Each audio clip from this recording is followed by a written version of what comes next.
അല്ലേ? ബഹുമാനപ്പെട്ട കണ്ണിയത്ത് ഉസ്താദ്, അള്ളാഹു അവിടുത്തെ ദറജ ഏറ്റിക്കൊടുക്കുമാറാണ്, സുന്നത്തി ജമാഅത്തിൽ നിന്നിട്ടുള്ളൂ. ശംസുൽ ഉലമ EK ഉസ്താദ്, അള്ളാഹു അവരുടെ ദറജ ഉയർത്തിക്കൊടുക്കുമാറാണ്. ഞാന് 3 പൂർണ്ണമായ കൊല്ലം ശംസുൽ ഉലമ EK ഉസ്താദിന്റെ അടുത്ത് ബുഖാരി, തുഹഫ ഒക്കെ അടക്കമുള്ള വലിയ കിതാബുകൾ മൂപ്പരെടുത്ത് ഓതാൻ ഭാഗ്യം ലഭിച്ച ആളാണ്. 3 വർഷം നന്ദി ദാറുസ്സലാം അറബിക് കോളേജിലെ പള്ളിയിൽ എഴുത്തിക്കാപ്പിന്റെ നിയ്യത്തിലിരുന്നിട്ട് മൂപ്പര് ദർസ് നടത്തി തരുമ്പോൾ അന്ന് മൂപ്പരുടെ കൂടെ ഓതിപ്പടിക്കാൻ ഭാഗ്യം ലഭിച്ചതാ. മൂപ്പരെ പറ്റി കേട്ടുകേൾവിയല്ല എനിക്ക് പറയാനുള്ളത്, അനുഭവിച്ചതാ പറയാനുള്ളത്. ഞാനും നിങ്ങളെ നാട്ടുകാരന് ഈ ചിയ്യൂര് അബ്ദുറഹ്മാൻ ദാരിമി ഞങ്ങളൊക്കെ EK ഉസ്താദിന്റെ അടുത്ത് കിതാബ് ഓതി പഠിച്ചതാണ്. അന്ന് മൂപ്പര് കിതാബ് ഓതിത്തരലാണ്, പിന്നെ ഇടക്ക് ഫോൺ ചെയ്യലൊന്നുമില്ല. മൂപ്പര് ഹദീസ് കുടുങ്ങിയിട്ട് അങ്ങനെ ഒരാൾക്ക് ഫോൺ ചെയ്യാം, അങ്ങനത്തെ സംഭവം ഒന്നും ഞങ്ങൾക്ക് ആർക്കും മൂപ്പരത്ത് ഓതി പഠിച്ച ഒരാൾക്കും അങ്ങനെ അനുഭവമല്ല. ഇപ്പൊ ചില ആളുകൾ പറയാം EK ഉസ്താദ് ബുഖാരി ഇങ്ങനെ ഓതി കൊടുത്തു കൊണ്ടിരിക്കുമ്പോൾ ഒരു ഹദീസിൽ എന്താ പറയേണ്ടതെന്ന് കിട്ടുന്നില്ല. അങ്ങനെ മൂപ്പര് ഇരുന്നിട്ട് ബുഖാരി ഇമാമിന് ഫോൺ ചെയ്തു. ബുഖാരി ഇമാമിന് ഫോൺ ചെയ്തപ്പോൾ മൂപ്പര് ഇന്ന മാതിരിയാ പറയേണ്ടതെന്ന്. അപ്പോ ഉസ്താദ് എന്താ കുറച്ചേരം ഉണ്ടാകുന്നത്, ഞാൻ ബുഖാരി ഇമാമിന് ഫോൺ ചെയ്യായിരുന്നു. അങ്ങനത്തെ പോയത്തൊന്നും പറയേണ്ട ആളല്ല മൂപ്പര്.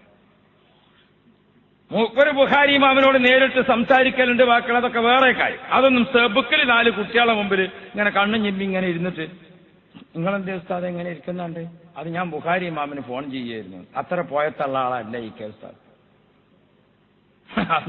അങ്ങനല്ലോ പോയത്തക്കാർക്കൊക്കെ ഉണ്ടാവും അങ്ങനെ ഓരോന്ന് എന്താക്കേണ്ടി വരിക, ബോധ്യപ്പെടുത്തേണ്ടി വരിക. എന്നാലും നമ്മളെ നാട്ടിൽ നിന്ന് ഒരു ഔലിയ കെട്ടിയിട്ടൊരാൾ കുറെ ആളുകളെല്ലാം കൂട്ടിയിട്ട് മമ്പറത്തേക്ക് സിയാറത്തിന് പോവുക. സിയാറത്തിനെല്ലാം ആളെല്ലാം കൂട്ടിപ്പോയി അവിടെ മമ്പറത്തെ പോയന്റെ വക്കത്തെത്തുമ്പോ പാലം കിടക്കുന്ന പോയന്റെ വക്കത്തെത്തിയപ്പോ ഇയാൾ അവിടെ അങ്ങനെ നിന്നിട്ട് മമ്പറത്തേക്ക് ഒരു നോട്ടം,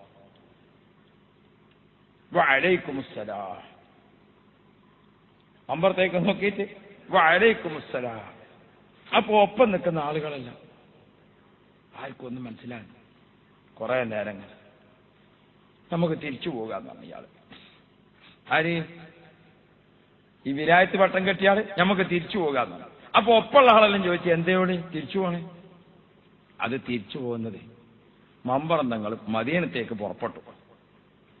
മദീനത്തൊരു മീറ്റിംഗ് നടക്കുന്നുണ്ട്, അവിടത്തേക്ക് പോവുക. അപ്പൊ പോണ വഴിക്ക് നമ്മളെ കണ്ടപ്പോ അസ്സലാമു അലൈക്കും ഇതാ ഞാൻ വഅലൈക്കും അസ്സലാം എന്ന് പറഞ്ഞത്. അതുകൊണ്ട് മൂപ്പര് ഇവിടെ ഇല്ല, നമുക്ക് തിരിച്ചു പോകാം.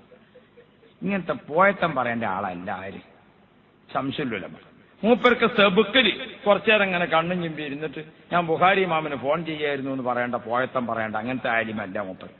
മൂപ്പർക്ക് ബുഖാരി ഇമാം ആ ഹദീസ് വദുവോടുകൂടെ ബുഖാരിയിൽ എഴുതി വെച്ചപ്പോൾ എന്താണോ ബുഖാരി ഇമാം ഉദ്ദേശിച്ചത് ആ ഉദ്ദേശത്തിൽ അത് കിതാബ് ദർസ് നടത്തി കൊടുക്കാൻ അള്ളാഹു തൗഫീഖ് നൽകിയ ആൾ തന്നെയാണ് ശംസുൽ ഉലമ. അള്ളാഹു അവിടുത്തെ ദർജ ഏറ്റി കൊടുക്കുമാറാവട്ടെ.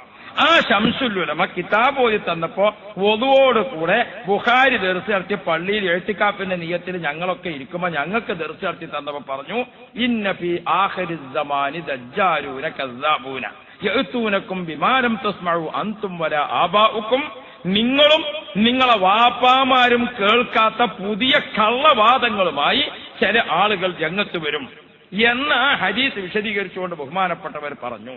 ആരാണ്ടാ വഹാബി? അങ്ങനെ മൂപ്പര ഭാഷ. ആരാണ്ടാ വഹാബി? മുസ്ലിം തറവാട്ടിൽ ജനിച്ച കാഫറുകൾ ആണ്. അങ്ങനെ മൂപ്പര് പറഞ്ഞു. ആരാണ്ടാ മൗദൂദി? മുസ്ലിം തറവാട്ടിൽ ജനിച്ച കാഫറുകൾ ആണ്. ജനിച്ചത് മുസ്ലിം തറവാട്ടില, പിന്നെന്തായിപ്പോയി? വഹാബി മൗദൂദിയെ പറ്റി കിതാബ് ഓതി തരുമ്പോ മൂപ്പരുടെ ഭാഷയാണ് മുസ്ലിം തറവാട്ടിൽ ജനിച്ച കാഫറുകളാണ്. അത് പഠിച്ചതുകൊണ്ടാണ് ഞങ്ങൾ നിങ്ങളോട് ഓർമ്മപ്പെടുത്തുന്നത്. ശംസുൽ ഉലമ നമ്മളെ പഠിപ്പിച്ചത്, ശംസുൽ ഉലമക്ക് അവിടുത്തെ ഉസ്താദ് പഠിപ്പിച്ചത്, സമസ്ത എന്ന പണ്ഡിത സഭ തീരുമാനിച്ചത്, അതാ നിങ്ങളോട് ഓർമ്മപ്പെടുത്തിയത്. ഞാൻ അഹ്ലുസ് സുന്നത്ത് വൽ ജമാഅത്ത് മാത്രമേ ദീനുള്ളൂ. ആ ദീന് എന്ത് വില കൊടുത്തും എന്ത് ത്യാഗങ്ങൾ സഹിച്ചും എന്ത് വിഷമങ്ങൾ സഹിച്ചും നിലനിർത്തുന്നതിന് വേണ്ടി കഠിനാധ്വാനം ചെയ്യുകയാണ് ഇന്ന് ബഹുമാനപ്പെട്ട ശൈഖുന കാന്തപുരം ഉസ്താദിന്റെ നേതൃത്വത്തിലുള്ള പണ്ഡിത സഭ. അവിടത്തേക്ക് അല്ലാഹു ഹിമ്മത്ത് വർദ്ധിപ്പിച്ചു കൊടുക്കുമാറാവട്ടെ.